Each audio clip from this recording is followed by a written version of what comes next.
తాకట్టులో ఉన్న బంగారాన్ని విడిపించి ఆ రోజు ఆన్లైన్ రేటుకే మేము కొంటాం. Sharma gold company.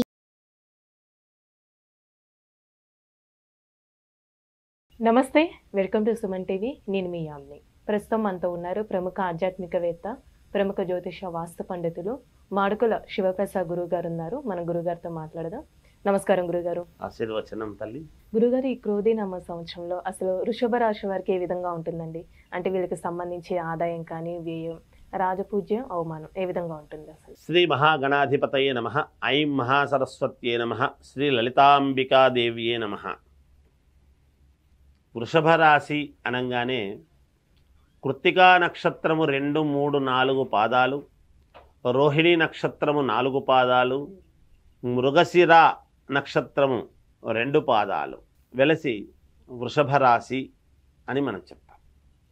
ఆదాయం 2, వ్యయం 8, రాజపూజ్యత 7, అగౌరవము 6 ఇలా ఉన్నది. అయితే ఆదాయ వ్యయాలు అనేటువంటివి మనం ముందు సంపాదించుకొని ఉంటాము. ఈ సంవత్సరం కాస్త ఖర్చులు పెట్టడం జరుగుతుంటుంది. ఒకే రూపకముగానే ఇదవుతుంది అని కాదు. ఆదాయం అనేటువంటిది డబ్బు రూపకముగానే వస్తుంది అనేటువంటిది కాదు. చాలామందికి తెలుసుకోవాల్సిన విషయం. పొలాల రూపముగా, ఇంకొక రూపముగా ఆదాయం అనేది వస్తుంది. దాన్ని డబ్బుగా చేసుకుంటే కూడా ఎక్కువ అవుతుంది. ఖర్చు పెట్టే మనం మామూలు ఖర్చు పెడతాము. ఈరోజు భూమి కొంటామనుకోండి, భూమి ఒక చోట ఉండేది కాబట్టి, స్థిరాస్తి కాబట్టి దానికి విలువ పెరుగుతూ ఉంటుంది. అది కనపడదు. మనం ఇప్పుడు ఖర్చు పెట్టేది మాత్రమే కనపడుతుంది. అలా కూడా తీసుకోవాలి మనం ఎప్పుడు కూడా. ఊరికే తక్కువ, అబ్బా తక్కువ వస్తుంది అని ఫీల్ కారాదు ఎక్కడా కూడా. అయితే ఈ వృషభ రాశి వాళ్లకు చాలా బాగుంది. చాలా బాగుందనే చెప్తాను. చిన్న చిన్నపాటి ఇబ్బందులు కూడా ఉంటాయి. మరి బాగుందన్న తర్వాత ఇబ్బందులు ఏమిటి అని అనుకోవచ్చును. ఇబ్బందులు లేకుండా ఉండవు కదా, సహజం. కానీ చిన్న చిన్న ఇబ్బందులే. ఆ ఇబ్బందులు ఖచ్చితంగా దాటడం అనేటువంటిది జరుగుతుంది. ఖచ్చితంగా మేలు జరుగుతుంది. వీళ్ళకు ఇంకొక అదృష్టం ఏముంది అంటే, గురువు మే 1వ తారీఖు ఎప్పుడైతే వృషభములోకి వస్తాడో ఇంకా వీళ్లకు తిరుగు అనేటువంటిది ఉండనే ఉండదు. మహాద్భుతమైనటువంటి యోగాన్ని పొందుతారు. అయితే వీళ్లకు ప్రతిభ, ఆల్రెడీ ఉన్న ప్రతిభ అనేటువంటిది కించిత్ కొద్దిగా తగ్గవచ్చును. మిగతా యోగాలు, అనుకున్నటువంటి పనులు నెరవేరటాలు, భూముల వలన వచ్చేటువంటి లాభాలు, ఇవన్నీ కూడా బాగుంటాయి. ప్రతిభ అనేటువంటిది కొంచెము కొద్దిగా తగ్గడం అనేటువంటిది జరుగుతుంది. ఆదాయం బాగుంటుంది. యథావిధిగా వచ్చేటువంటి వాటికి వస్తాయి. అంటే మరి ఆదాయం బాగున్నప్పుడు మరి వ్యయము అన్నప్పుడు, వ్యయము దేనికి ఖర్చు పెడతారు అనేటువంటిది వాళ్ళ మనస్సుకు, ఒకరొకరు ఒక రకమైనటువంటి దానికి ఖర్చు పెడతారు. ఆ వచ్చినటువంటి ఆదాయాన్ని, మనకు 1 కోటి రూపాయల ఆదాయం వచ్చింది అంటే 1 కోటి రూపాయలు తీసుకుపోయి మనం ఒకదాని భూమి కొనడానికని పెట్టామనుకోండి, ఎక్కువ ఖర్చు పెట్టుకొని, లేదా ఒక ఇల్లు కొంటాము. మనం 50 లక్షల రూపాయలు పెట్టి మనం డౌన్ పేమెంట్ కట్టి 1.5 కోటిది ఇల్లు కొంటాము.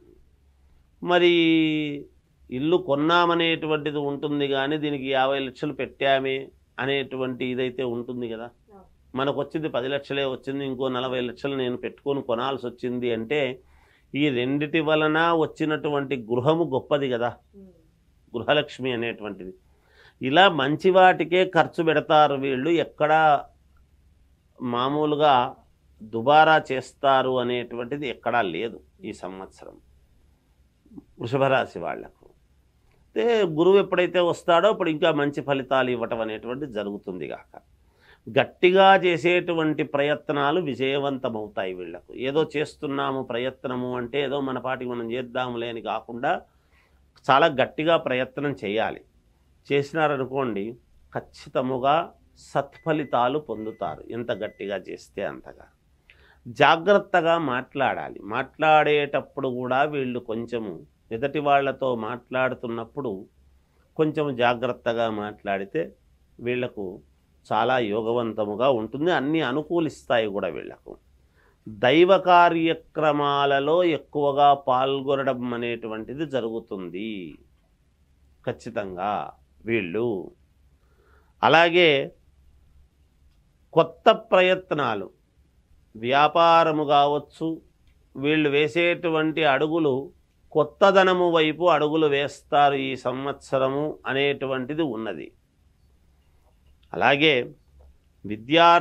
విద్యార్థులకు చాలా మంచి యోగకరంగా ఉన్నది. వ్యాపారస్తులకు అత్యంత అనుకూలముగానే ఉన్నది. అదే కొత్త వ్యాపారాలు చేసుకోవడానికి కానీ, కొత్త ప్రయత్నాలు చేసుకోవడము కానీ, కొత్త వాళ్ళను చేర్చుకోవటము కానీ, కొత్త ఐడియాలతో ముందుకు వెళ్ళటము కానీ వ్యాపారస్తులకు అనేక రకాలుగా చాలా బాగుంది. అంటే ఈ రాశి వారికి ఏమైనా ఆరోగ్య సమస్యలు ఉన్నాయండి? అనారోగ్యమైనటువంటి విధానం అనేటువంటిది ఏ రాశి వాళ్లకు లేదమ్మా. అంటే కుజుడు యొక్క ఇది ఏ రాశి వాళ్లకు లేదు నేను ఎందుకుంటున్నా అంటే ఈ రాశి వాళ్ళకైతే లేదు, ఎటువంటి ఇబ్బందులు లేవు. చిన్న చిన్నపాటి అనారోగ్యాలు సహజము, చూపించుకోవటము, మళ్ళీ వెంటనే బాగు కావడము, రికవరీ కావటం అనేటువంటిది సహజం. దానివల్ల ఏం పెద్ద ఇబ్బందులు అయితే ఏమి లేవు. అలాగే కళ్యాణము కావాల్సినటువంటి వాళ్లకు, వివాహము కావాల్సినటువంటి వాళ్లకు మే తర్వాత మంచి అనుకూలాలు, సత్ఫలితాలు పొందుతారు. అలాగే ఉద్యోగాలు రావాలి అనుకునేటువంటి వాళ్లకు కూడా గురువు ఎప్పుడైతే వస్తాడో ఖచ్చితముగా ఉద్యోగాలు అనేటువంటివి రావటం జరుగుతుంది.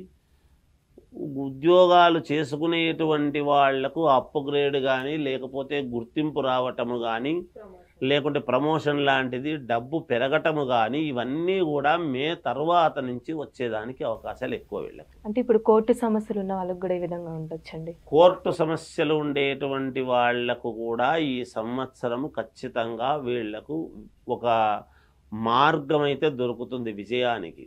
వీళ్ళ వైపు అనుకూలముగా రావటము కోసము మంచి మార్గము దొరుకుతుంది గాక గురువు అనుగ్రహంతో.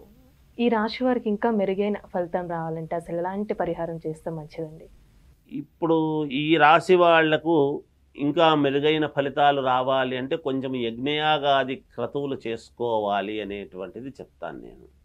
ఎందుకంటే కుజుడి యొక్క ప్రభావము అనేటువంటిది ఉంటుంది కదా, ఆ కుజుడి యొక్క ప్రభావము ఇప్పుడు మేషం దీనికి ఇది కాబట్టి కొంచెం కుజుడి అనుగ్రహం వీళ్లకు కావాలి ఖచ్చితంగా. అలాగే శని యొక్క అనుగ్రహము రెండూ ఉండాలి అంటే కొంచెం యజ్ఞయాగాది క్రతువులలో పాల్గొనడము కానీ, అవి చేసుకోవడము కానీ చేసుకొని నదీ స్నానాలు చేస్తే వీళ్లకు ఎక్కువ శాతం మేలు జరుగుతుంది. రాజకీయాలలో ఉండేటువంటి వాళ్లకు మహాద్భుతముగా ఉన్నది.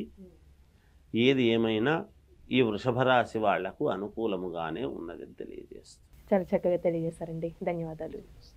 సుమన్ టీవీలో మీ పర్సనల్ అండ్ బిజినెస్ ప్రమోషన్స్ కోసం కింది నెంబర్కి కాంటాక్ట్ చేయండి.